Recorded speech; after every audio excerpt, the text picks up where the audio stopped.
Embracing failure. My name is Mehl, and I am a sophomore and a first-year student in the life design program.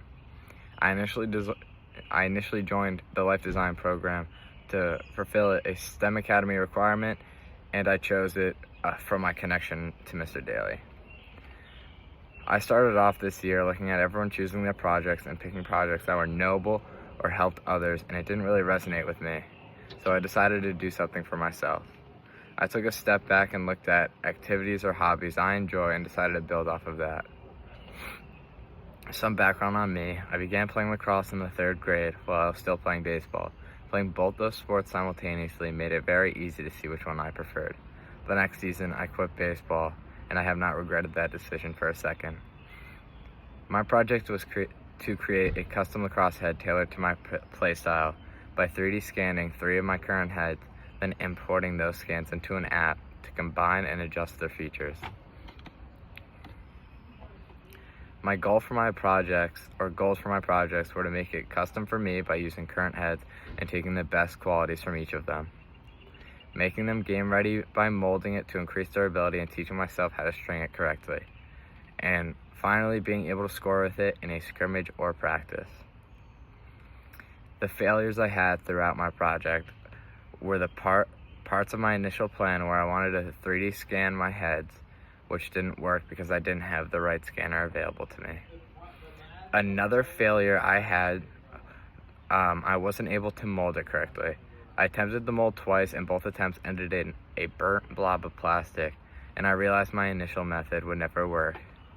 By failing goal 2, it made it impossible to make it game ready. The adjustments I made to keep my idea or project alive were, instead of the 3D scan, I had to find models or measurements online and insert those by hand to accomplish the design. I also had to abandon the durability factor and settled for 3D printed heads, the 3D printed head for my final design. I also had to change my initial approach of using 3 of my current heads because of them not fitting or adjusting the head too much, and I had to settle for just 1 or 2 heads on a smaller scale. Since my goal was scoring initially, I had to change it to something manageable, and I switched to being able to do basic lacrosse skills with a tennis ball, since a normal lacrosse ball would break the head. All of these adjustments I made kept my project alive. My personal accomplishments: I believe that my final design does fit my playstyle, and I believe the entire design process was successful. While the durability failed, I was able to have a physical project that I could present, which I believe is a success, and I was able to string a stick, which has been a challenge of mine since before the project. And finally being able to string not just a normal head, but the one I created felt like an accomplishment. This project taught me a lesson in resilience. While there are many moments where my initial concepts fell short, persevering to find better or working solutions fundamentally changed my perspective. Although the final result differed significantly from my original plan, I've embraced the evolution of the work, and I am proud of the outcome even with the failures. A problem that came up when reflecting on my project is a conversation with my teacher, Mr. Daly, throughout the year. For context, Mr. Daly was my lacrosse coach for 2 years, and he stated, "You are 2 different people when you're at school and when you're out of school." I thought about this a lot for the weeks following the completion of my project. Coming to the realization, when it comes to school and its assignments, I take them with a completely different mentality and approach compared to tasks that I would do out of school. This made me realize school is something I'd drawn through, and connecting my project to it is what made all the initial steps failed, which is because I was trying to get it done as fast as possible in a lazy way without caring about the work I produced. This mentality switched over winter break after the first couple fails of my project. Mentality switched from just trying to get it done into wanting to do the best work for me, not to present to others or the grade in the project, but to be proud of something I made.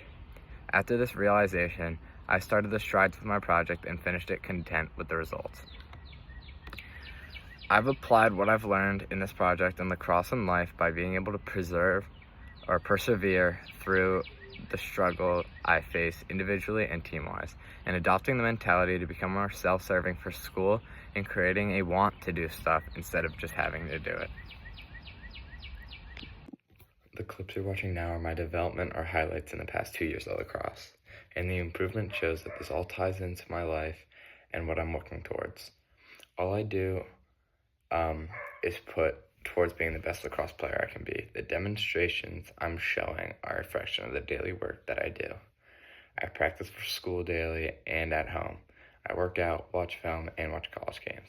The next step is to put effort towards my academics, because no matter what type of player I am or how good I am, the academic part of the process of playing college lacrosse opens the doorways to the futures I want.